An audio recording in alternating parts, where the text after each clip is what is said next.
Yeah. Okay, let me welcome everyone here. The events we're going to be talking about today occurred, 35 years or so ago. So I'm very pleased because actuary tables mean that, 10, 20 years from now, we might not be able to do a seminar like this. So not to be too bullish, but so we're going to look back at the closing stages of the Cold War and then the transition to a very murky post-Cold War order that took shape in the early 90s. So we'll be looking back at the late 80s and early 90s today, with decisions and policies that still affect today's world.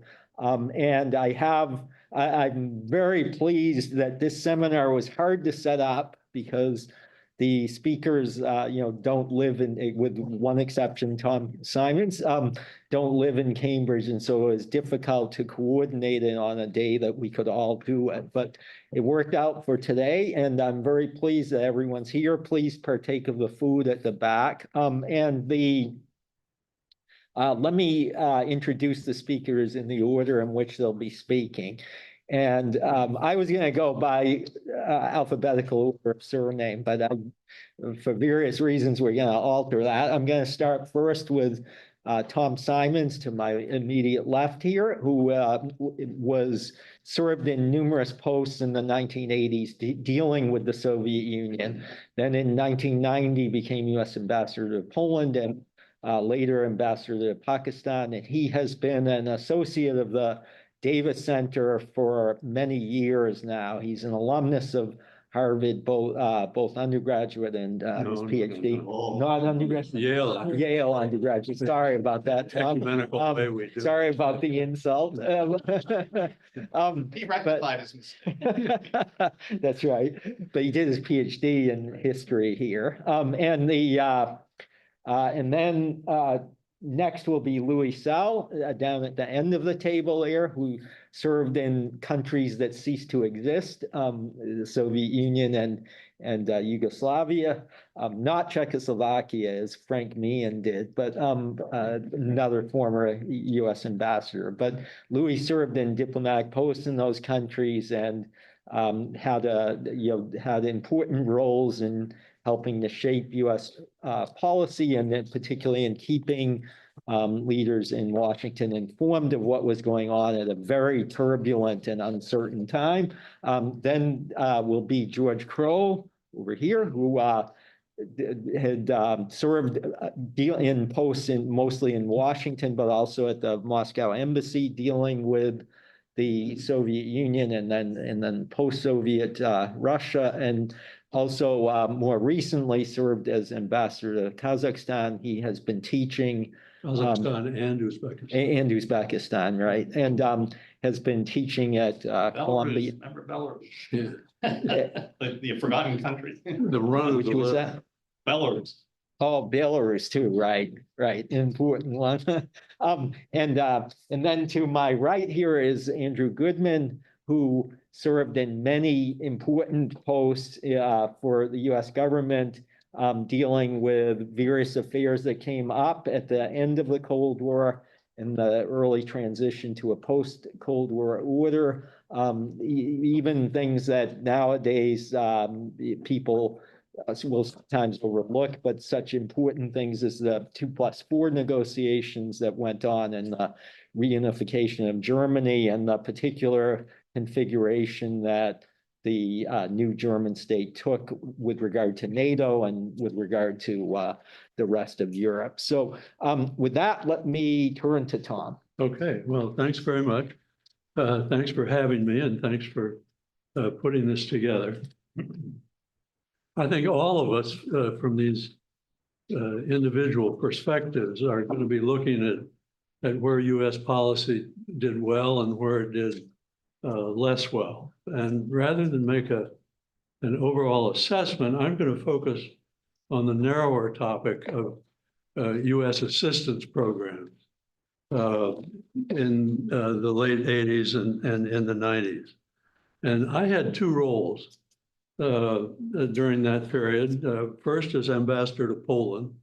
Mark mentioned that, which included helping manage our new assistance program. I was there from 90 to 93, so a year into the transition and the 2.5 years after that.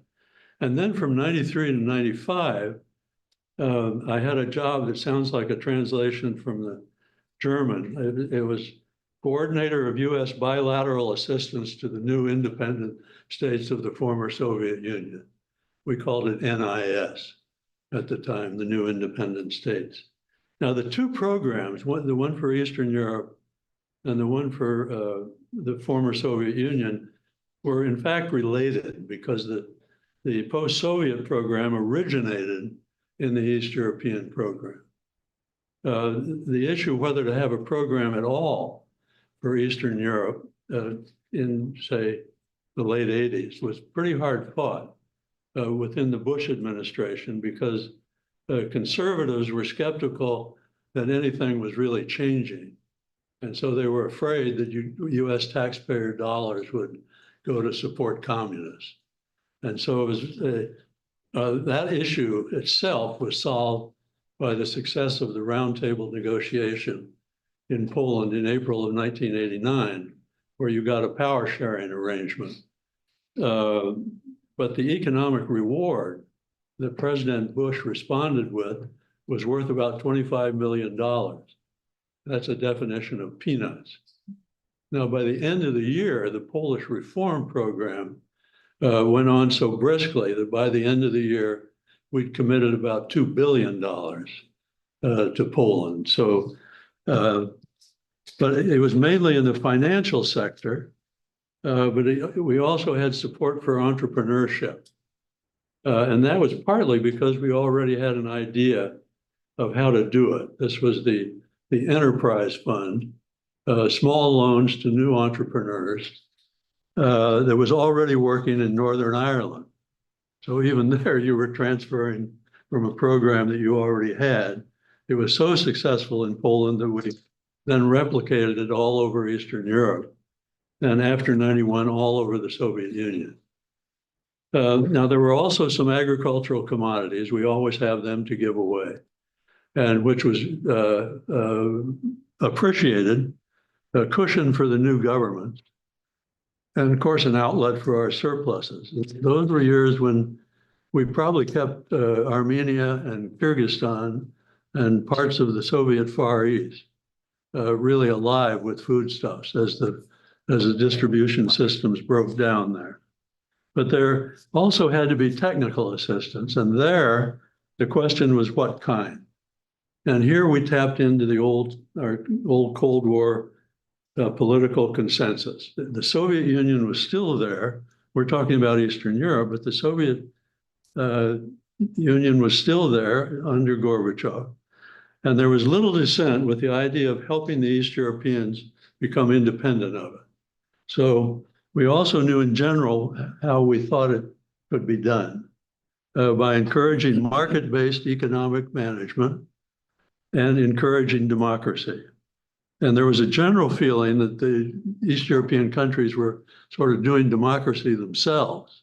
So the program was really, the focus of the aid program was really on market economics, but there was still an argument on technical assistance. It had lots of constituencies, lots of people wanted to get in on it. And that raised the question of how the program was to be administered. And nobody wanted to build a big new bureaucracy in Washington. And that meant that the bulk of technical assistance was going to be channeled through the bureaucracy that we had, USAID, the Agency for International Development.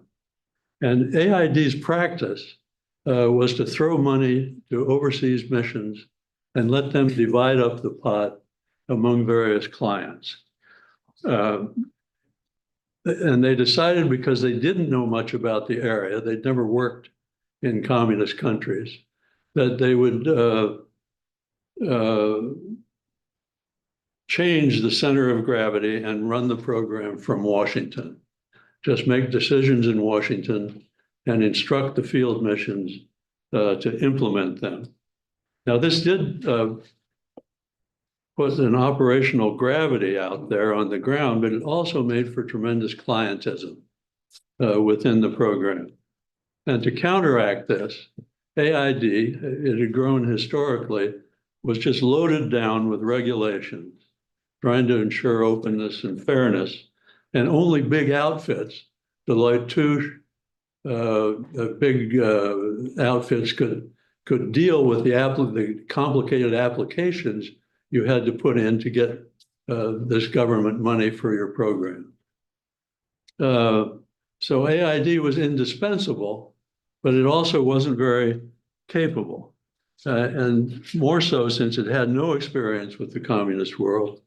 And the people who were making those decisions were drawn from all over the world, just not with experience in communist countries.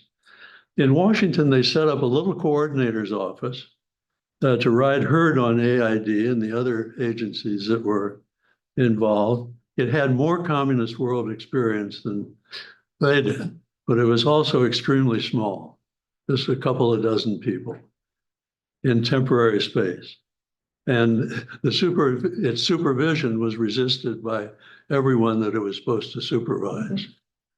And as a result, while the program kept its focus on financial and private sector wars, the rest of it kind of grew like Topsy.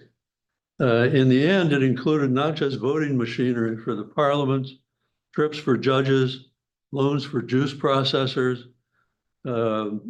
salaries for lawyers to help write new laws, but it also had consultants on housing reform, on social security reform, on how to set up unemployment offices, which had never existed in this part of the world. In other words, wherever we could find a fit between local receptiveness and willing American experts, and put that program together.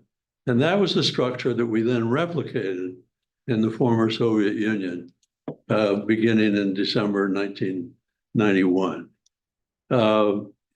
Actually, it started in response to the August 1991 coup, and the Congress got out ahead of the executive branch. Congressman Les Aspin proposed using $1 billion in defense funding and transfer that into humanitarian aid for the former Soviet Union.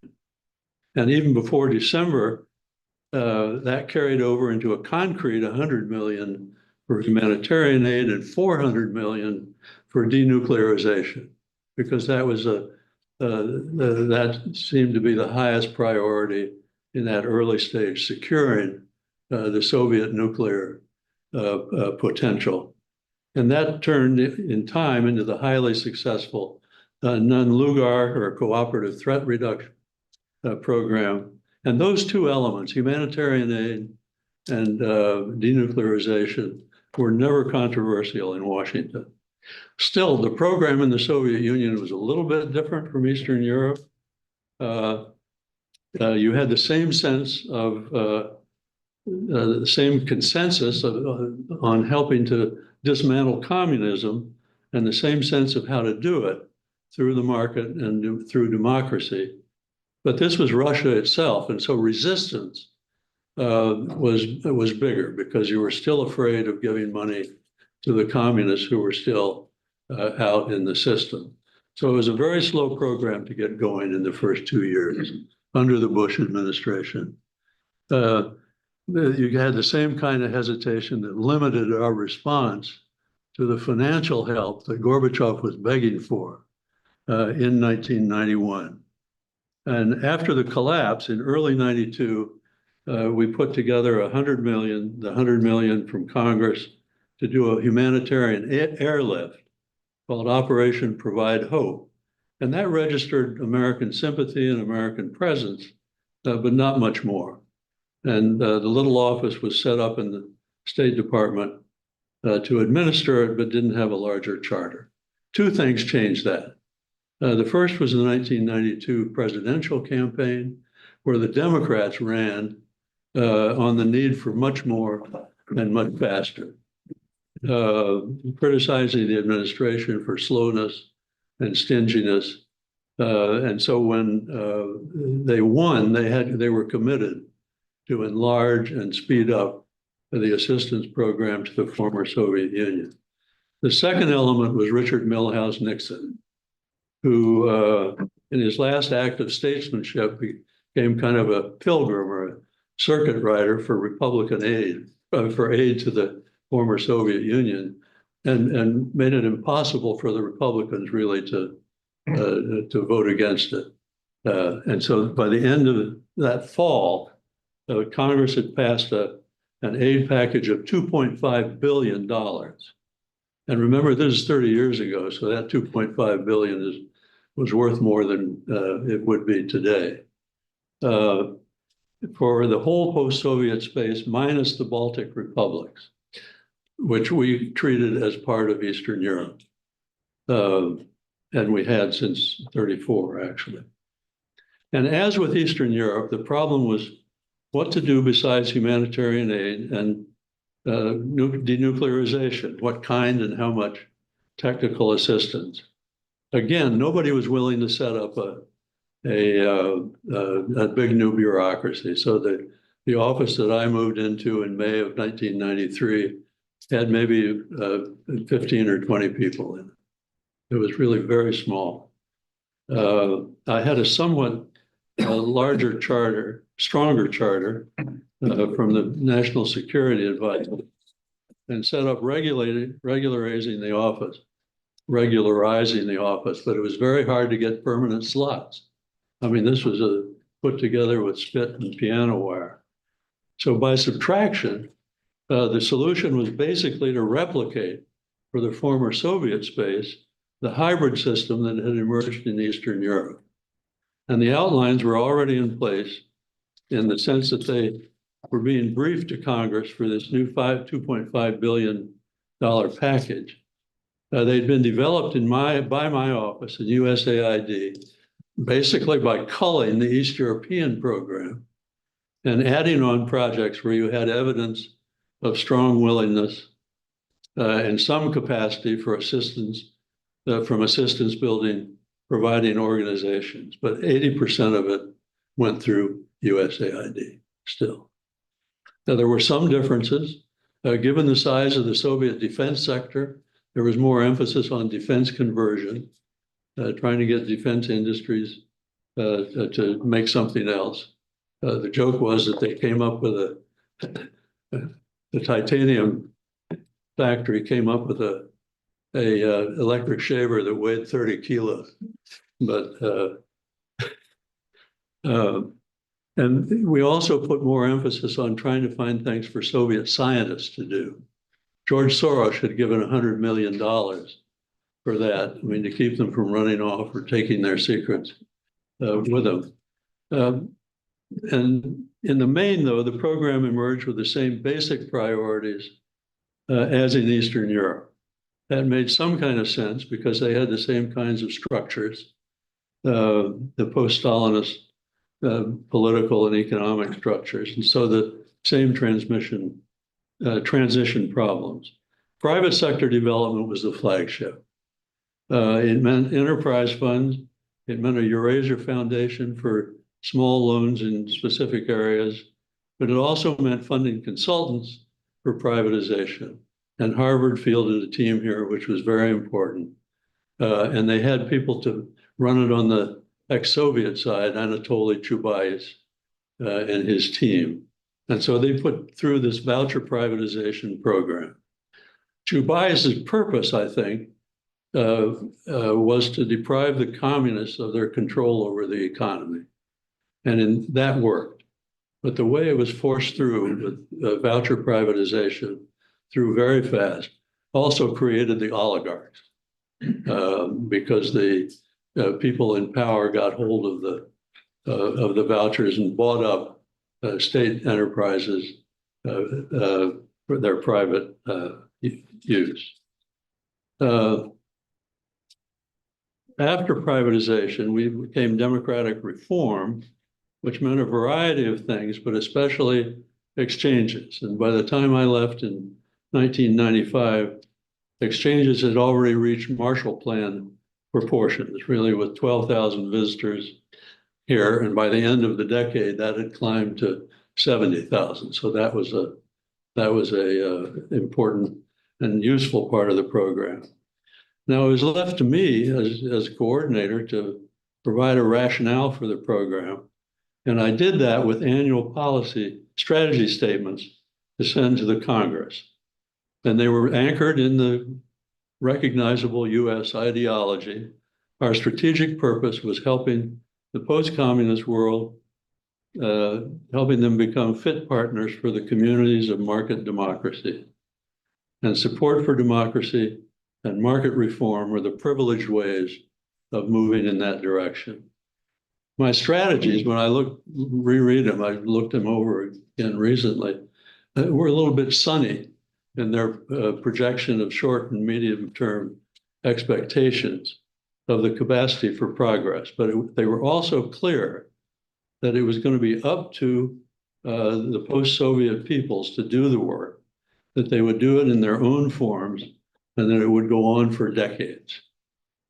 They also set out a strategic sequence for the program, heavy on humanitarian aid in 92 and 93, with only pockets of humanitarian aid after that, technical assistance to reformers beginning in 1994 and fading by the end of the decade, and then beginning in 96, support for trade and investment to make them the basis of our economic relations. Now, for Russia alone, annual funding peaked in 1994.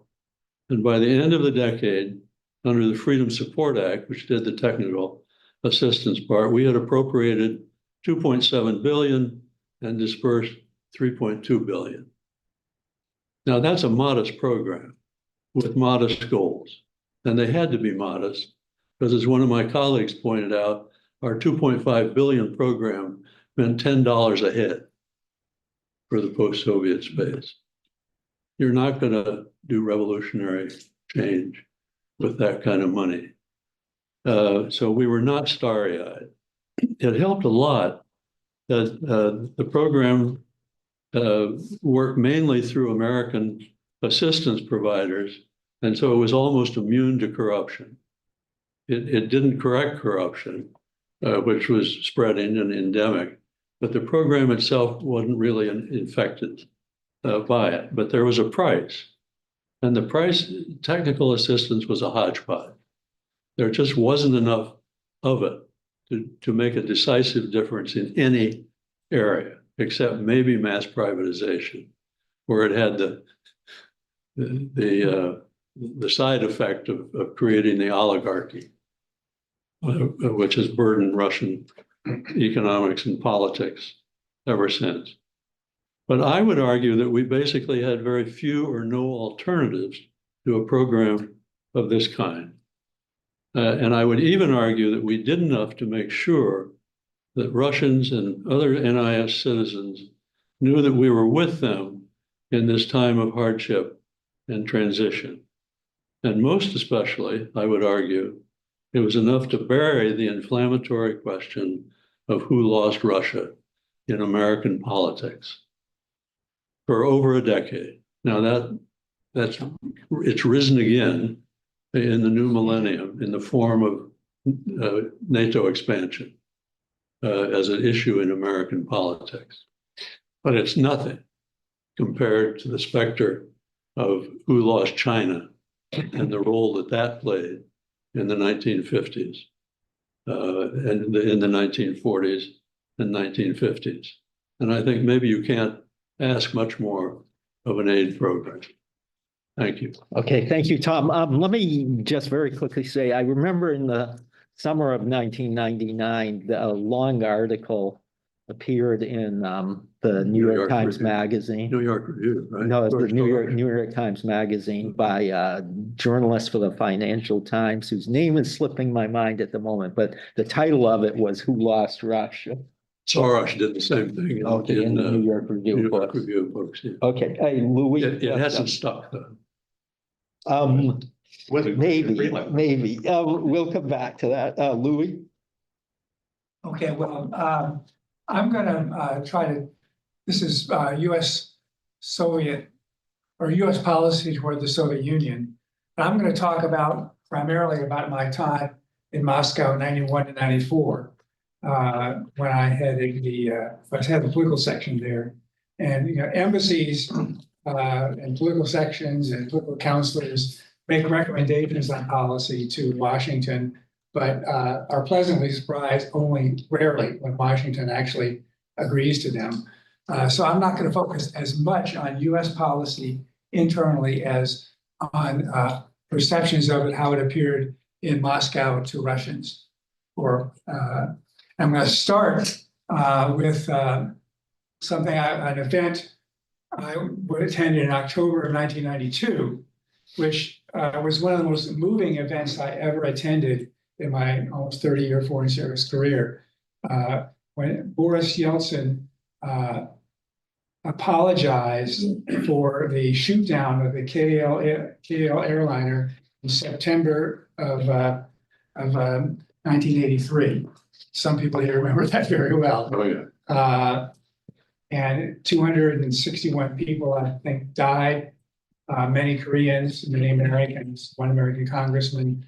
When it was shot down, the Soviets knew it was not a spy plane, as they later charged. The fighter pilot recorded, who did shoot it down, recorded that he saw flashing lights and the lights on the windows. And very few American intelligence planes tried to penetrate the Soviet Union with their strobe lights on. And then they covered it up, denied it happened, covered it up, etc. And it was a dark period, dark day, a dark in US-Soviet relations of 1983, which was in fact a pretty dark period overall. In 1992, Boris Yeltsin, who was both wise and courageous in many ways, convened a meeting of the Survivors Association. The relatives of the survivors had an association, and it was headed, at least on the American side, by a very impressive man whose daughter, I think, had been killed.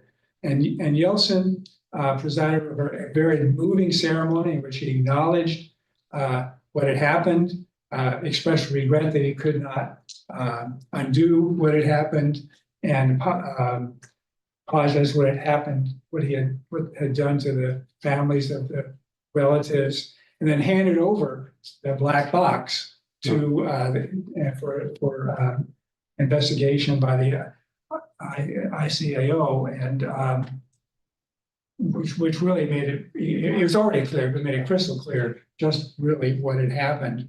And I'm citing this because I was there representing the American Embassy for this event. And after it was over, a very senior Russian civil aviation official came up to me. I'd known her in my first tour in Moscow in 77 to 80, with tears in her eyes. And she said to me, "Louis, now I can stop living a lie." And another very senior Russian foreign policy official, a deputy foreign minister with whom we worked very closely, came up to me at the same ceremony and said more or less the same thing, without tears in his eyes, at least as I could say. And I guess so I'm citing this to show that in this truly extraordinary period of the immediate era, post-communist era, the new democratic Russia, there were senior people there who really wanted to put the past behind them and were acting and trying to do that. So that's one sort of vignette.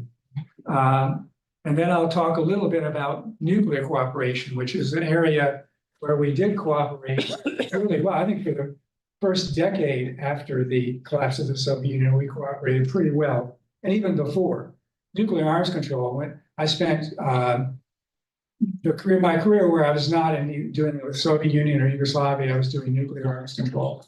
And I'm probably the only person, I think, in the world actually, who was at the first meeting of the US-Soviet START negotiation in June 1982, and also present in Budapest in 1994 when the agreement actually went into force. It was a centerpiece of our relationship, often, generally, maybe always, because it involved the national security and in some ways the very existence of both our states. And there were many difficult eras in that. There were many tough times. There were many exciting times. Reykjavik must have been one, very much so. I wasn't there, but I heard about it. I was a note taker. And the 9 years after we had our first meeting, we succeeded in signing a START 1 agreement in July, I guess, of 91, which cut US-Soviet nuclear arsenals by about a half. That's a pretty significant achievement because both sides were 10 to 11 to 12,000 by some estimates. And almost immediately thereafter, we moved to negotiate further reductions, which ended up in the START 2 treaty, which was basically concluded by 1992 and was signed by Yeltsin and George Bush on January 2nd, 1993 in Moscow. Bush was by then a lame duck, but he came to Moscow and met Yeltsin and signed that agreement and did some other things too. What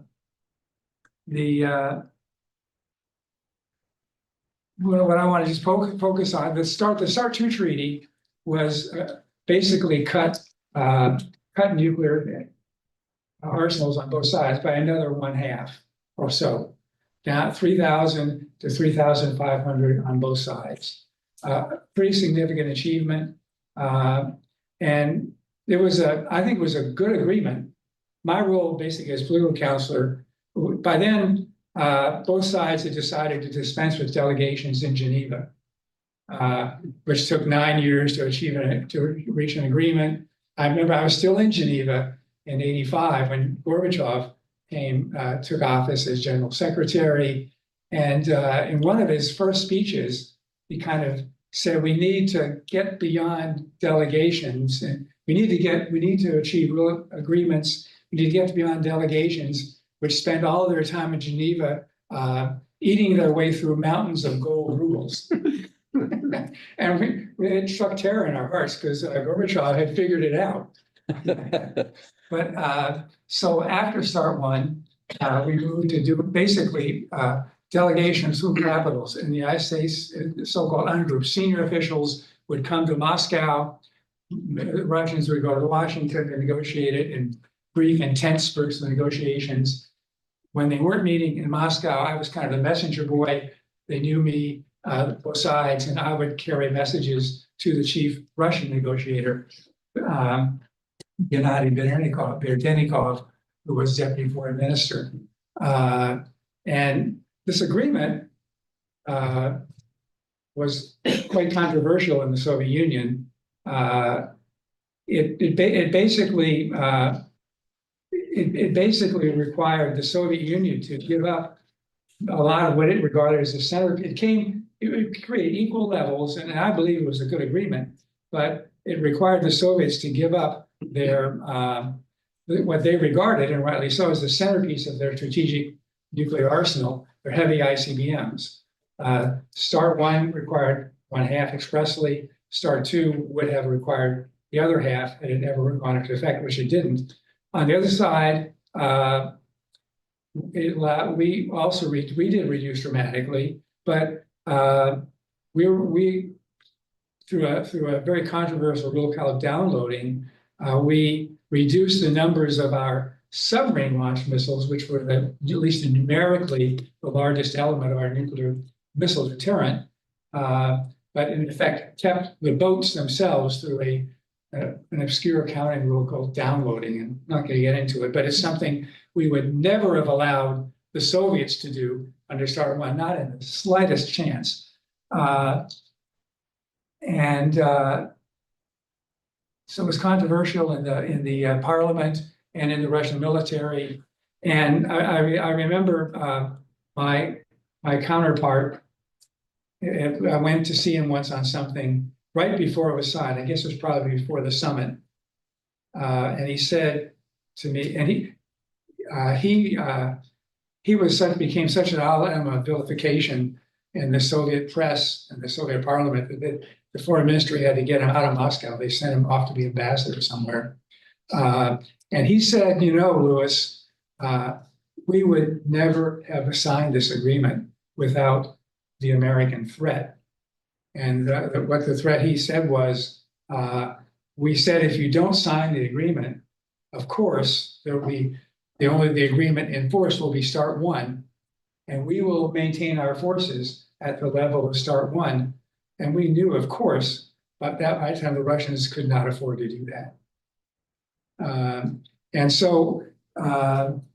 And another comment, which I can't forbear from saying, I'm trying to add some human interest here, but on July, when this treaty was signed and the summit in Moscow, Jim Baker was there. He had already left office, but he was there because it was negotiated under his term. And by the way, I think Baker was one of the great secretaries of the Cold War. And Robert Strauss, who was the ambassador for the first in Moscow, had also left. He came back, and they were really close friends. Strauss could get away with things that no career ambassador could ever do. And I remember, just kind of an aside, some problem developed. I went in to see Strauss, and he said to his secretary, "Get Baker on the line. Get the second." And she did in like 90 seconds. And Strauss picked up the phone and he said, "Baker, you son of a bitch." And both from Texas. Yeah, they were both friends, different political parties. I guarantee you there are very few career ambassadors who would begin a meeting with Secretary of State that way. But Strauss said to Baker, "Baker, you didn't leave those folks enough on the table. They were both, I repute, I never did, good poker players."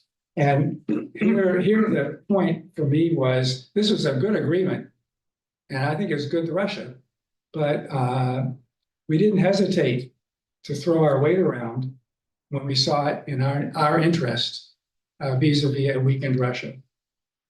And the Russians knew that, of course, and it had its effects. I could cite other instances. And I don't know how much more time I have. I can. Give it a few minutes. Okay, I'll mention one other on the nuclear side. As probably many people here know, when the Soviet Union collapsed, Soviet nuclear forces dispersed across the Soviet Union. Independent Ukraine, by some measures, would have been the world's third largest nuclear power had they kept those nuclear missiles, but and other weapons, but they didn't. The U.S. and Russia cooperated very carefully, very closely to get to persuade, and in some cases, arm twist the Ukrainians to give up those nuclear weapons, which they did. It's in light of what's happening to Ukraine now, the Ukrainians are extremely unhappy with what happened. They were unhappy then, and now they're blaming friends of ours who negotiated that agreement for that. Personally, it is a debatable question. Personally, I think it's good that the Ukrainians gave them up, and had they not, had Putin decided to invade Ukraine like when he did, we would have had the first war between two nuclear powers.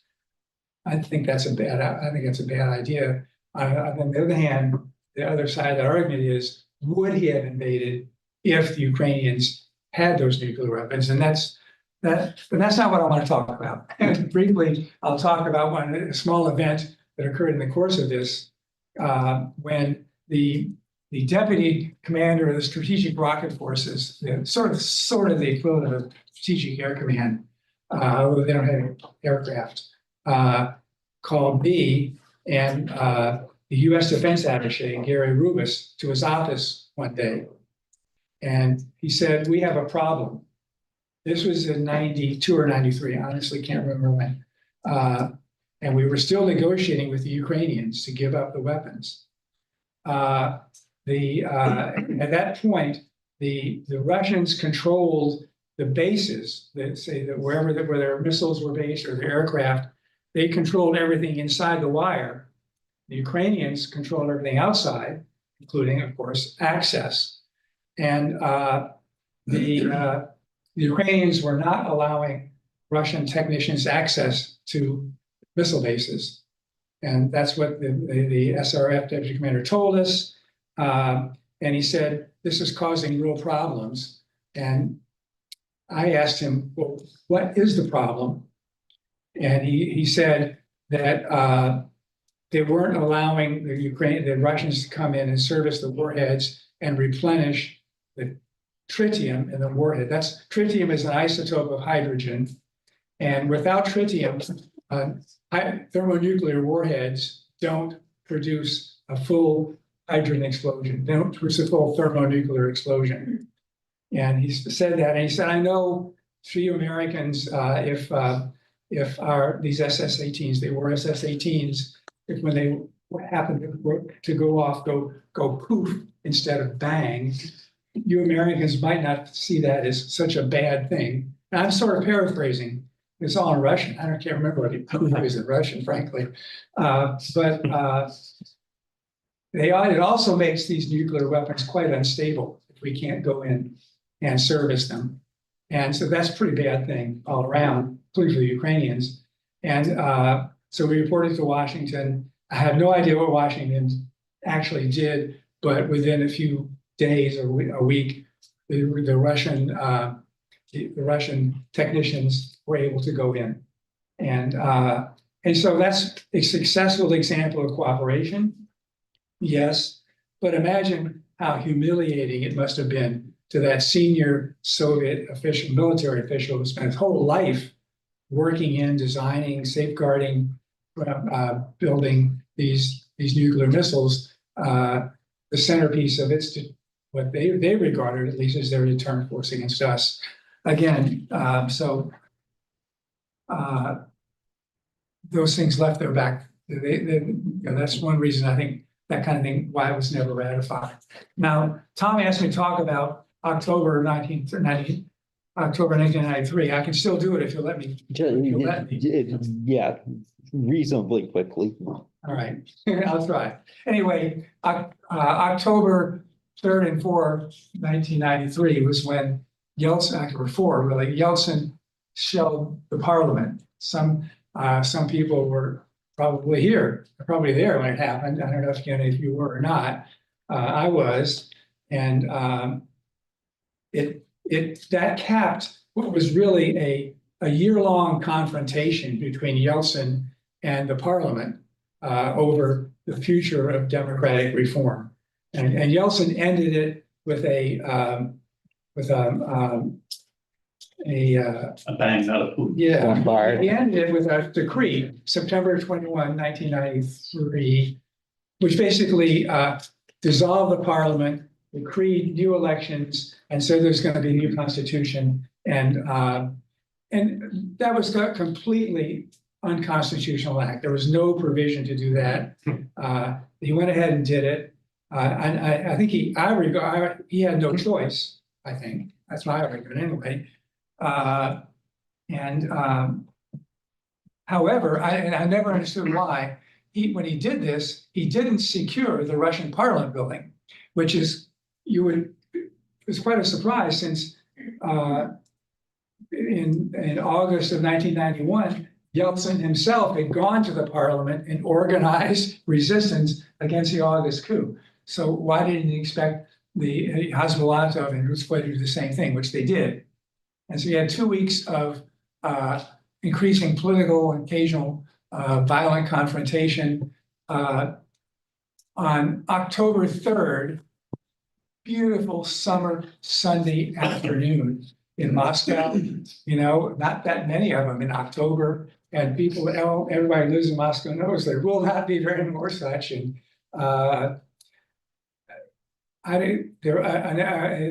basically, the parliament launched an armed insurrection, which came close. And this is, I think, maybe what very few people seem to understand. It came very close to succeeding.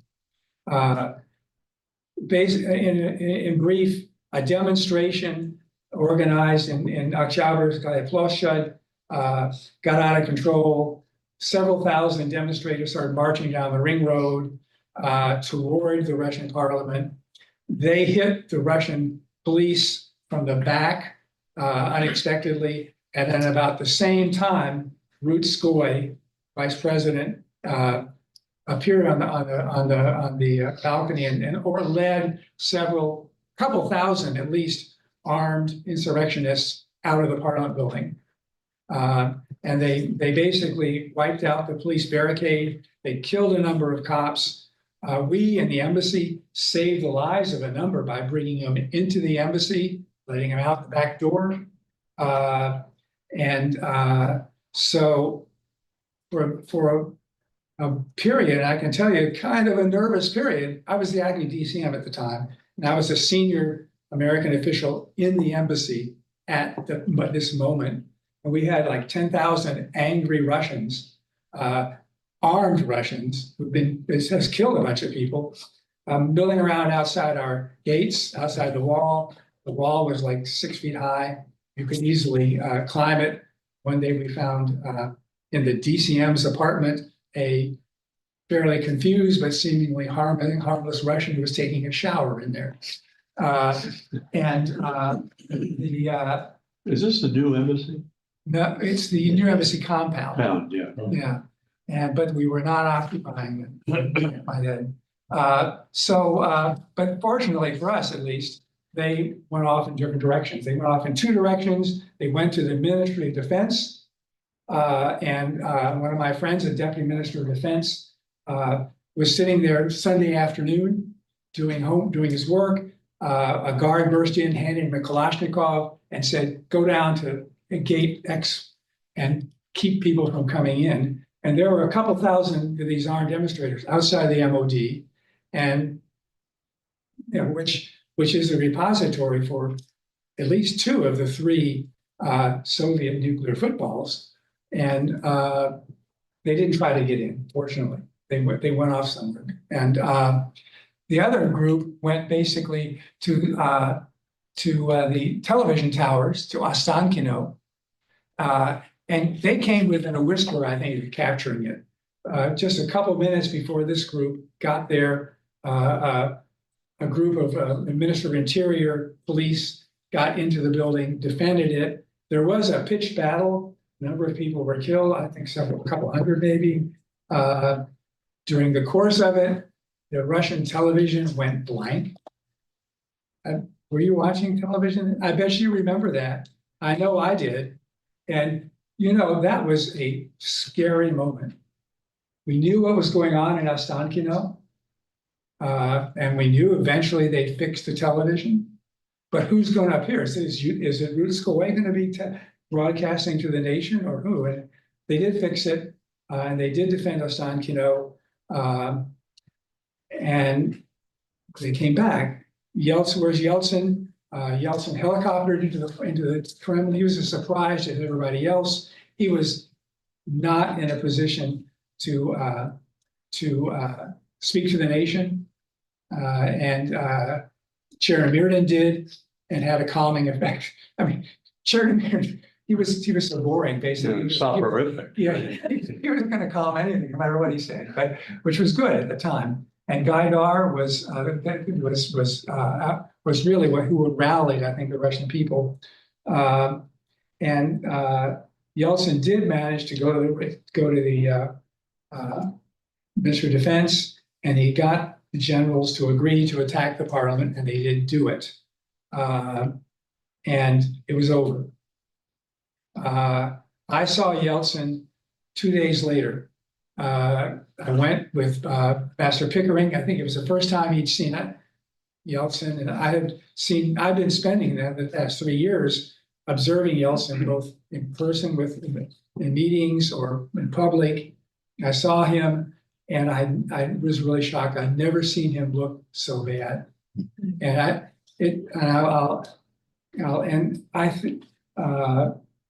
I believe that there was the shock of having to send troops into the streets, to Russian troops, to kill Russians, and they did. I think he never really recovered, either personally or politically. I mean, he did come back some ways, but he was never the same, I think. Boris Yeltsin, as you maybe can tell, he's kind of a hero to me. He's a flawed hero, I know. I say that to Russians and they kind of roll their eyes. But he's still the only Russian leader that I can think of ever in history who was elected in a democratic election. And I don't see any on the near horizon, any candidates out there who are likely to make him the only to change that. And I guess try to bring it back to policy. Did we have a choice? No, I don't think we had any choice. But to support Yeltsin in this case, we did support him. I mean, Yeltsin's foreign policy advisor, Dmitry Rurikov, called me in hours before he gave the speech and told me what he was going to say. So we knew that. And Bill Clinton and others telephoned him, and we did. But I think also what never recovered was American standing in Russia to some extent. I drove into Moscow in the day after the collapse of the August coup. And I spent virtually all my life dealing with, from 1967 when I was a student there, communist Russia. And it was a different world. And for one thing, contacts would invite you to the Pizza Hut for lunch. And that's, I don't know if that's progress or not. But in the first few months of that era, I mean, I can remember times when I went to a meeting, was announced as someone from the American embassy, and people cheered. That didn't happen much in the communist era, and I don't think it's happening much now either. And it really, we had no choice, and what we did was right, but we were perceived as too close to Yeltsin in some ways. And I'll show you, I will promise to stop. One last example of this. My mother died on October 4th, the day, and I learned about it when the State Farm Operations Center told me, and they put my sister on the line, and she told me our mother had died. And I was watching tracer rounds. I was lying on the ground, my back against the wall, watching tracer rounds arch over the embassy. She died. They told me my mother had died, and so then my father, a new widow, came out to see us at Christmas, and I, as political counselor, had one of the townhouses which overlooks the White House. And I remember I had my father. He was an old man then. I think he's about only a little bit older than I am now, frankly. But and he was standing at the window on a snowy night. He was looking out the window, and he started, "Louis, what's this? What's going on? Louis, come here. What's going on? What's happening?" And I went up there, and I don't know if I should raise this or not. Something's recorded, but there were two what looked like from a distance Russian peasant women, and they were mooning the American embassy. So I don't know if that was you take that as a serious policy statement or not, but it certainly has said something about what they thought about the United States. And with that, I will. Okay, thank you, Louis. Please, George. Well, how can I top that? Well, my focus of my comments will be not on Washington or Moscow or Russia, because it's my perspective as a U.S. diplomat serving in 1990. I got to Leningrad at our consulate.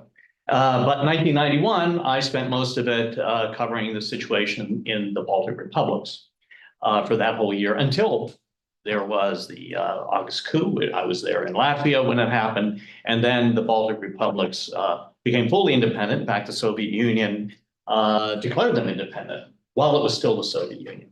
And but at the end of that week in August, I got back to Leningrad, which had been renamed to its old name, St. Petersburg, and saw the flag, the tricolor waving over Smolny Institute. Like you, I never thought I would see the red flag go down. And then we were pulled out of the Baltic republics, those of us at Leningrad, and they sent teams in to open up new embassies there. I think Andrew was one of the ones who came into Latvia. So I want to talk about my experience as a U.S. diplomat at the end of the Gorbachev period, both in Leningrad as well as in the Baltic republics, briefly. But then after I got back to Leningrad, and now we could focus on Northwest Russia, huge country that is larger than all of Europe combined, and to see how United States policy and what we were doing both in now St. Petersburg, but also in Northwest Russia, how that was perceived by people. As a diplomat in my own travels and working around the area, then I was sent to our new embassy in Kiev, Ukraine, where we were just opening, and this was in the summer of 1992. And I spent about a whole year. It was, a long year until then I was sent up to Belarus to be the deputy chief of mission to our new ambassador there. Although I had been sent to Belarus from St. Petersburg back in January of 92 to establish diplomatic relations with the new Republic of Belarus, which is a story in and of itself. So I'd like to talk a little bit then about what it was like of American policy, how it was perceived if you were in Ukraine and Belarus, because then I was in Belarus, and then our ambassador resigned. I was charge in 94. Bill Clinton visited, believe it or not, American president visited Belarus, and Lukashenko got elected freely and fairly in 1994. I then, in 1995, came back to Washington to work in the S-NIS office, but I'm not going to talk about that. I'm talking about 95. So with the view of what it was like being in Leningrad and the Baltic republics, one thing is that although the embassy in Moscow, and again, I wasn't serving there, I tried to avoid it because there was a pretty unfriendly place to people from Leningrad. But we would get something of we would get their reporting and things of that nature too. And they would set out that, there were possibilities that the Soviet Union may break apart, but nobody was anticipating that it was going to break apart and disappear. In fact, the then Bush administration was actively trying to keep the Soviet Union from falling apart, and was very much not in favor of separatism or anything that might jeopardize Mikhail Gorbachev's effort to reform the Soviet Union. Because, as you could imagine, the possibility of what could happen if the Soviet Union just disintegrated. I mean, the scenarios of the loose nukes, everything that happened, was a nightmare for people in Washington. However, when you're out in the field, and I was in the Baltic republics, which had a unique situation because the United States was always proud to say we never recognized the incorporation of the Baltic republics in the Soviet Union. I used to repeat that in Russian, and in all the languages you could, since 1945, or actually before that, in 1940, when they were, absorbed, or they had referenda and the like in order to join the Soviet Union at the time. It was also complicated by the fact that those governments of the three republics were never governments in exile. They had basically disappeared with their leaders when they had referenda, but they had diplomatic missions still in the United States as well as in a couple of other countries, which continued to exist, but they had no governments to which they were responsive to. And rather odd, they would come to the State Department in order to get money from the gold that the United States had kept, I think, for in order to pay the expenses of these. But that's another story. On the Baltic republics, though, in March of 1990, there were these elections that took place in the Soviet Union. And all three of the republics had now majorities in the Supreme Soviets, or the parliaments of them, that were in the hands of basically nationalists, not communist leaders. Although they did have, at least in Latvia and in Estonia, the leadership of the head of the parliaments were some of the old communist leaders, but not in Lithuania. Oddly enough, the United States was in a bit of a quandrum of what to do with it, because do you recognize these new parliaments as legitimate governments of an independent state?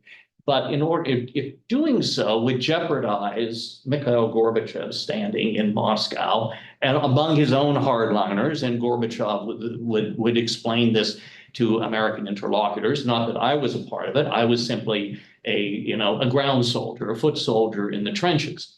However, we were allowed by the US government to have connections with these parliaments and with these governments. Before then, we couldn't touch them because they were considered Soviet institutions, which we did not consider representative of the peoples of these republics. But we were allowed to have now connections with them. And so I spent all of 91 and a couple of my colleagues in Leningrad on the trains going back and forth, because we couldn't have missions in these three republics, because that would have meant going through the Soviet foreign ministry for realistic purposes. Countries that did recognize their incorporation, like Sweden, were able to set up missions, at least in Latvia and Estonia, which we used somewhat as bases in order to report out when in extremist circumstances, like in August of 1991.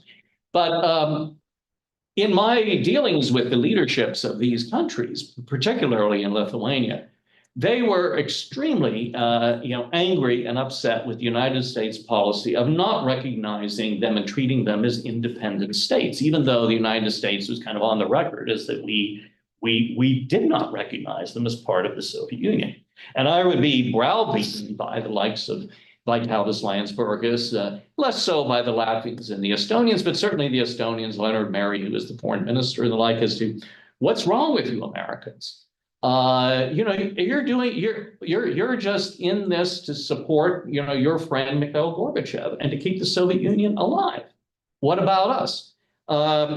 This was compounded also by the fact that there was the Iraqi invasion of Kuwait, the first Gulf War. And the United States, rallied, a coalition to go in and oust the Iraqis, Saddam Hussein, from Kuwait. And that, encouraged the Balts to again say, look, you're defending the territorial integrity of Kuwait. What about us? And we were never really given any clear message, other than there was always the repetition of, we never recognized the incorporation of the Baltic republics in the Soviet Union.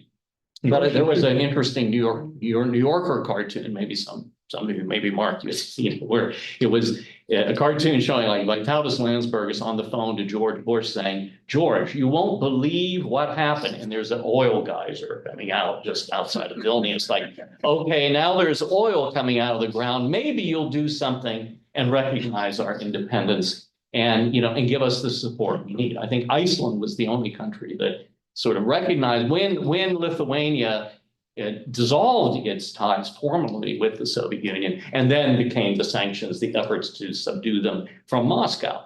And I know the Bush administration was in a quandary of, well, if warning Gorbachev and saying, look, don't do these things to the Baltic peoples, but that's not how it looked, in the Baltic republics themselves, people felt they were fighting, they were dying, and nobody was really standing up for them. Although they did appreciate the fact that there was an American diplomat who was with them, and that they would say, stay in our parliament building, because maybe the Soviets won't attack and kill us because they'll kill you, and that will create a bigger problem for the Soviet Union and the like. So they kind of thought, I was like, a pawn, certainly in August 19th of 1991, the Lithuanians saying, come down here, we need you in our parliament building. But I was in Latvia, and the Latvians were like barricading me in to say, stay here because that's maybe the only thing that will keep the Soviet, forces from entering. Anyways, George, yeah. Did you report all these? Oh, yeah. I mean, to the extent that anybody cared, because, it was another thing that, Washington didn't anticipate the breakup. They thought it could happen, but nobody wanted to believe, certainly in Washington, that it would happen. And so there was also no planning whatsoever to do when it happened. And we were reporting, and I'm sure Moscow was as well, all the various things that were going on, because there were circuit riders in the other republics, of all this kind of the separatist fermentation. We had just opened our consulate. It was, hadn't even been formally opened in Kiev. We just had gotten a team in there that was just opening up when August of 19th of 1991 happened, and Ukraine declared its independence, and then the United States eventually recognized the independence of Ukraine. But I was still at the time, up in the Baltic republics at the time. And, and so there was also in Washington very little, understanding of what was going on in the Baltic. What was their makeup? Well, I mean, we were reporting things of what was going on, but again, we were very few. That was another thing. There was no ramp up of personnel by the State Department to cover this momentous event throughout the entire Soviet Union. I mean, it was lucky that the Balts we had Leningrad, because otherwise, people would have to come from Moscow, but they were covering an entire huge country of all these places. So there was also a complication in that there was also the Captive Nations Act of 1959 under the Eisenhower administration, was said, pledged that the United States would support, the aspirations of these captive nations, including Ukraine and the Baltic republics. It was an initiative of a fellow named Lev Dobryansky, who was the father of Paula Dobryansky, who I think is now at Harvard at the Kennedy School, whatever, and she had been in the State Department. And he was a Ukrainian, if you will, nationalist, but an American citizen. So I would also say, too, an interesting thing was that the Soviet authorities, they had thrown out my predecessor as the political economic officer from Leningrad after March of 1990, because Doug Waite was his name, and he had been in Lithuania, and he and our deputy were given orders by the Soviet Foreign Ministry. They had to leave the republics in 24 hours. I came along in that summer and decided I'm new. I went to the Baltic republics. They never stopped me all the way through to the very end. We would religiously put in our diplomatic notes to the Soviet Foreign Ministry office in Leningrad, saying we're going to be going out of our 25-mile limit and going to the Baltic republics. It was like a constant circular note. They never once said, no, you can't go throughout all of this, which may have been a decision made in Moscow or somewhere of that we're going to let this happen. There were also the matter of congressional delegations. There was one that came to the Baltic republics led by Steny Hoyer. Again, it was like to show support for the Baltic states, and they came with, their military support staff and others. And the Balts were like looking, I mean, they were glad to see these people there, but it's like, okay, what are you going to do for us? Other than say, we're standing with you. Because there was still this great concern about not wanting to rock the boat with Gorbachev and with the Soviet Union. And it was extremely frustrating until, August 19th happened. And by the end of the week, when it was clear that this coup wasn't going to go anywhere, then the wheels started to turn rather rapidly. I went back to now St. Petersburg, and as I said, in the Baltic republics, we had established a lot of contacts. We were there every single week and the like, but now that was all gone. And nobody basically asked us, well, what from Washington, what do you think we should do? They sent a whole, people out there that had never been in the Baltic republics, didn't have any of the contacts. And I would say that's, another one of these issues where you had, and also people whose families came from the Baltic republics and had a certain animus from their standpoint against Russians and what their sense of what the Baltic republics ought to be like, but they never lived and grew up in the Baltic republics themselves. When I was covering there, it wasn't just simply the ethnic Latvians, Estonians, and Lithuanians. There were Russians, there were Russian Jews, there were people of all different walks of life that were joining in the, if you will, the struggle or the movement for independence of the Baltic republics. But that was kind of lost, I believe, on many in Washington, because then the mindset, fell in. Now, back in St. Petersburg, okay, the floodgates opened, and you were going to have tons of visitors come. Not just congressional delegations who were mostly interested in seeing the Hermitage and like, because it was Moscow, they knew that was the center of politics and economics and whatever, and then want this side trip up, and then all want to see Sobchak, who was very frustrated because all he heard was, we want to help, how can we help you? But nothing ever really came. And then he had his head of foreign relations, Vladimir Putin, who I met there, who was like, again, many of the Russians that I was working with were kind of like, what is happening? It was like they were a carcass that the vultures were coming in on, wanting pieces of, whether they were American businessmen, everything and the like. And there was no kind of rhyme or reason why they were there other than they wanted something. And then it was like, well, what could we do to help?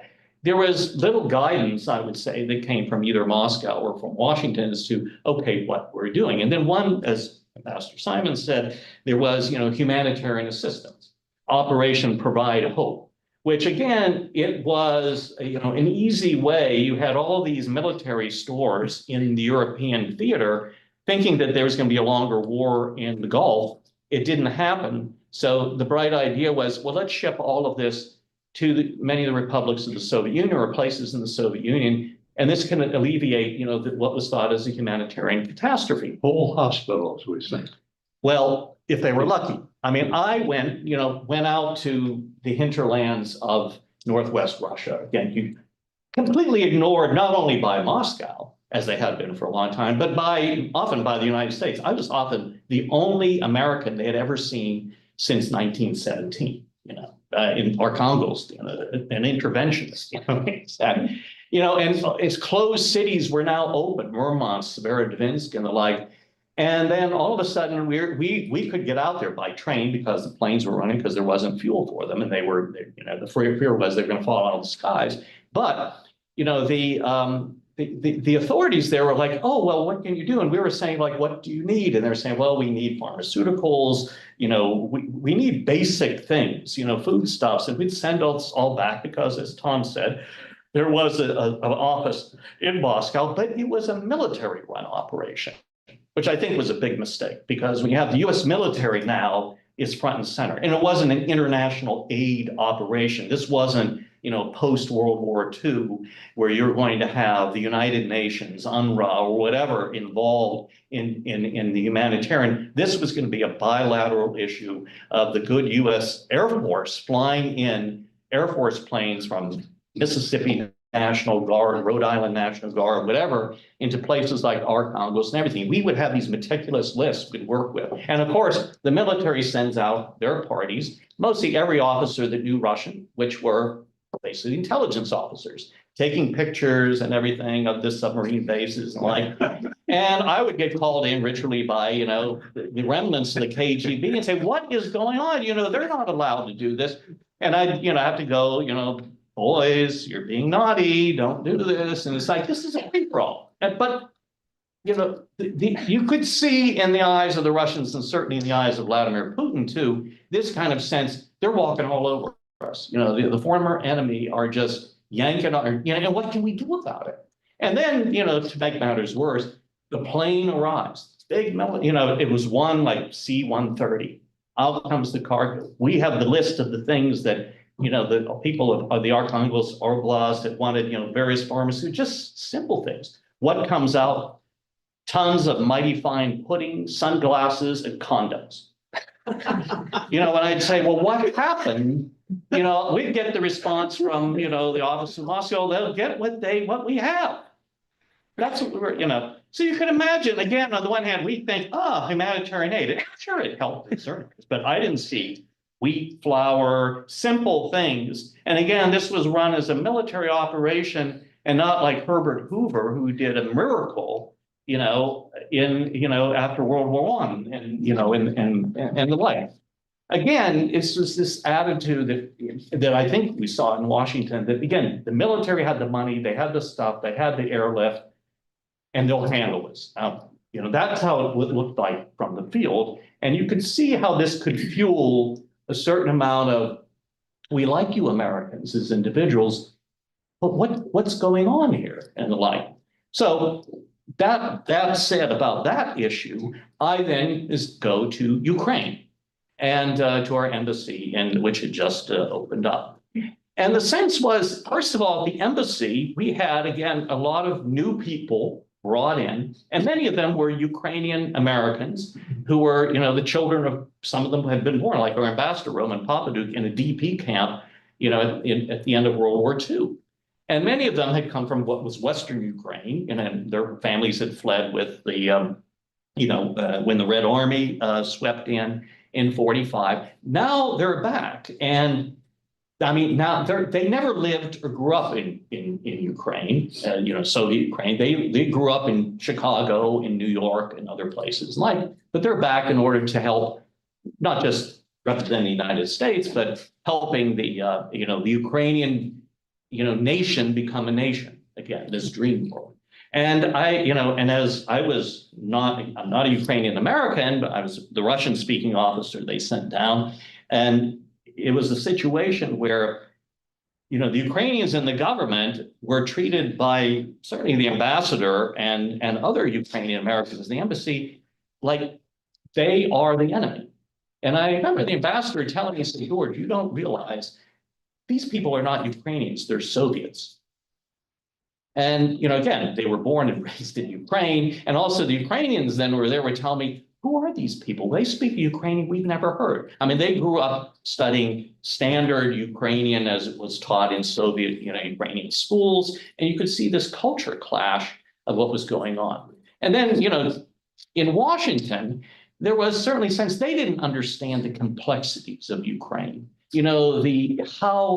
how intermixed that society was. I mean, the economic issues, the political issues, the human issues, social, cultural, and the like of the struggle of Ukrainian national feeling. And then you had the Russians. I would go to Crimea and Sevastopol, and they would have said, why aren't we Russian? We're Russian, and the like as well. But this was not something that Washington was really interested in. And even if you reported it in, you felt like nobody really wanted to hear this back in Washington because it seemed they were in their own world as to what they thought, and it was their own politics that they were working with, not having really much to do with what was the reality on the ground that we were seeing and reporting. And this even came to, as Tom had said, the AID mission arrived.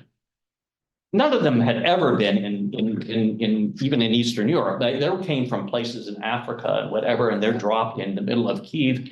And it's like, well, what they didn't understand the Soviet economy or anything. But then they're asked, okay, now we have to help these people develop a market economy. And then you have, how do you create democratic societies? And they bring in IRI and NDI, these NGOs from the US are basically people who worked in the Republican and Democratic parties, who knew how they run campaigns in the United States, and they're dumped in Ukraine and said, well, teach them how to create parties. I mean, without any sense of the context of this complicated situation.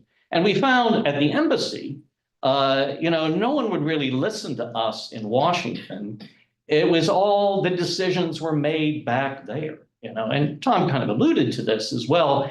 In the politics of Washington, of the various entities and who had clout and things of this nature. And the reality on the ground was kind of, they didn't want to hear of this. And also there was a certain animus in Washington, I think from the, pointing you, Louis, because I'm not you personally, but, the arms control crowd and everything, Ukrainians muck everything up. They want these, why don't they follow the script? And they, you know, and they had a reputation back in Washington when I went there. These are the whiners, and they have this sense, we are the second largest country in Europe. You know, we're a great power, treat us like one. And that's not the way really Washington treated them. And they knew it, and they resented it because the focus was really on Moscow, because the Americans knew the Russians, they dealt with them all the time. Ukrainians, they didn't know. The Ukrainian Defense Ministry, when I got there, had 3 people in it. Completely unknown. They weren't a great power. Huh? They weren't a They great weren't, power. right. They weren't a great power, but they wanted to be treated as one. And they weren't. You know, and I remember the Ukrainian foreign minister, Anatoly Zlenko, had gone to Lisbon, met with the great James Baker. And, you know, he signed the Lisbon Protocol, which committed Ukraine in this protocol to become a non-nuclear state, give up its nuclear weapons and what. Zlenko comes back to Kiev, and of course he's savaged, you know, in the Ukrainian parliament. Like, he says, I need to talk to Baker. And office there, we set up the call. He gets on, Jim, I'm having problems with, you know, we need to revise this. And Baker, being a lawyer, said, you signed this on the line. That is it. You have to understand what it is. You know, you're a sovereign, independent country. You sign it. That's it.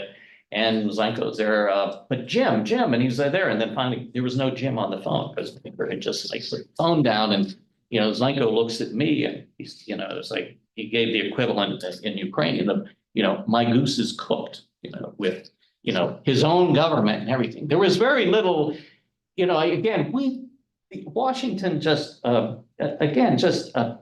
was a deluge, the Ukrainian government, with non-papers, talking points, missives, and they wanted quick turnaround times. And we'd go back and say, you know, the defense ministry has 3 people in it. The foreign ministry has 10. And the answer we would often get is, well, they wanted to become independent. Why don't they act like one?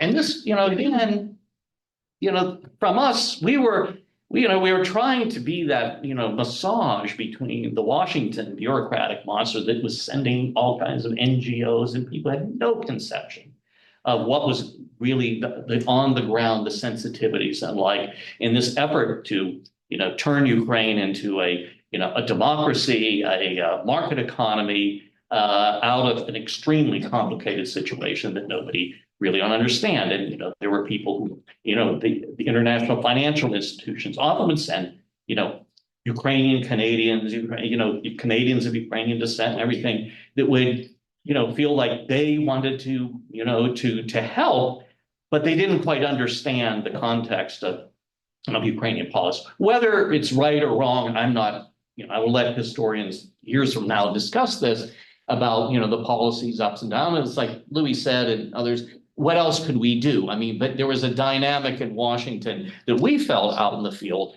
was in control, and with very little consultation with, at least it didn't seem to us in the field. There were, you know, our complaints at the embassy were also that AID in Kiev was not consulting with the embassy. The AID director was seeing the prime minister of Ukraine and doing all kinds of things, and the ambassador didn't know.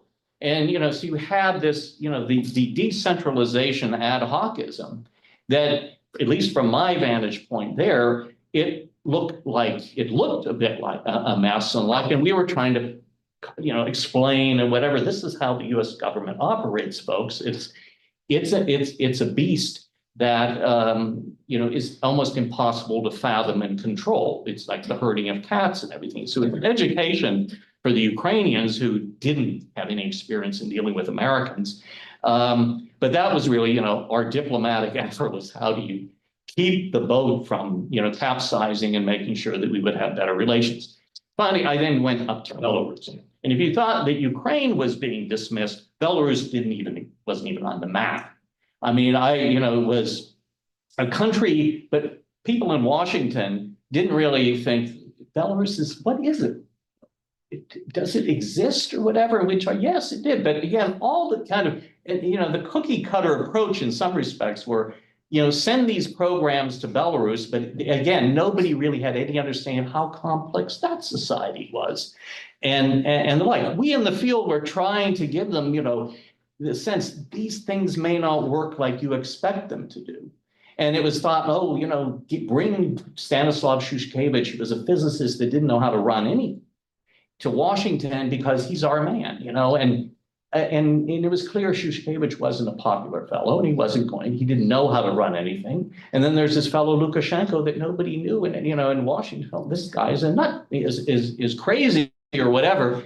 But in his own context, he was a more charismatic figure in Belarus than Shushkevich ever was. And then we had the matter, Bill Clinton visits, Ukraine, visits Belarus. And I remember coming in on the bus with, from the airport in this little bus with Tony Lake, who was the national security advisor, Nick Burns, who was, his point person for the former Soviet Union.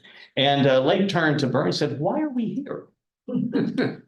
And by that time, however, because Belarus had nuclear weapons, and that made it important to the Pentagon. Bill Perry, our defense secretary, he visited Belarus because it was also because they had, while Ukraine may have had the second largest, I think Belarus had an army of over 400,000 and like the fifth largest nuclear arsenal in the world, as did Kazakhstan, had a large one too.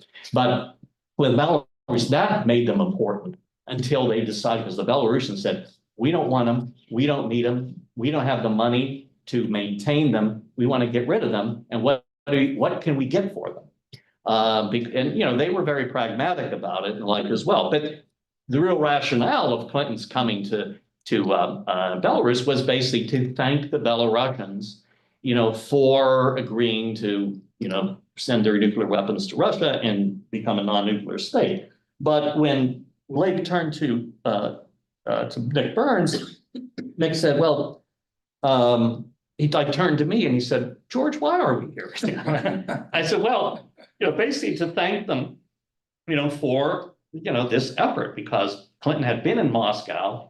He came to Belarus. He had to make a quick stop to Ukraine, basically to strong arm the Ukrainians who were kind of holding back from joining by agreeing finally, but until they were, Clinton put the big squeeze on them, as he would do, and with all the kind of grumbling about the Ukrainians and and the like as well. The Belarusians were, they were Eagle Scouts in the eyes of the Americans until Lukashenko came along. But then, I remember Nick saying, "Yeah, but we want to show support for Shushkevich," and I said, "Well, that's a little, because Clinton's visit was used as the pretext in the parliament of Belarus to get rid of Shushkevich because he's just nothing but a puppet of the Americans." Trying to explain this to Washington that, you're not doing any favors by, putting your embrace around this one figure, because it's not very popular in a place like Belarus, which is very, very conservative. And then, when Lukashenko won the election, it's like we're going to shun him. When there might have been an opportunity, again, Lukashenko kind of says a lot of things, but in those days when I by then was chargé and saw him on his inauguration, and he said, I have a great affinity with Bill Clinton. Oh, really? Because I came from nothing. I don't know who my father is. I understand from Clinton, he comes from a broken family and but I really admire that here's somebody that's gone to the apex of American political society and not, and however, and so have I, of little Belarus and the like. And he said, I know we're just a little country. Nobody even knows we exist. And again, would there have been an opportunity of building a relationship, with even somebody you don't like? In a way, that's what diplomats have to do. You have to work with the good, the bad, and the ugly. Which gets to my last point, was one thing that I've observed in my time in those years, and then subsequently, is the big change of American missions, our diplomatic missions. They were becoming then, and became, I think, much to this day, even more so, platforms for promoting and advocating, changes in societies, transforming them. There was even under the Bush administration, transformational diplomacy and the like. And it was less so on, you have to build, it's government to government are these relations. You have to build relations with the government, the leaders, whether you like them or not. because you will need them for various things that are government to government. But the focus really then became, we don't need to deal with the government or get their approval or talk to them. We're going to deal directly with society. And NGOs will deal with societies. And it kind of, you could see, set us up for the confrontations that I had to deal with in Belarus later when I became ambassador, and then also in Uzbekistan and Kazakhstan and the like, because I think of this change of an American diplomatic, we could call it less diplomacy and more advocacy for change and, for want of a better word, nation building in this area of the world. Again, there also was no real planning of a major like Marshall Plan, of marshaling also together, using the other form of Marshall, an international community effort to how you're going to deal with this unexpected, if you will, change in the world architecture with the collapse and the disintegration of the Soviet Union.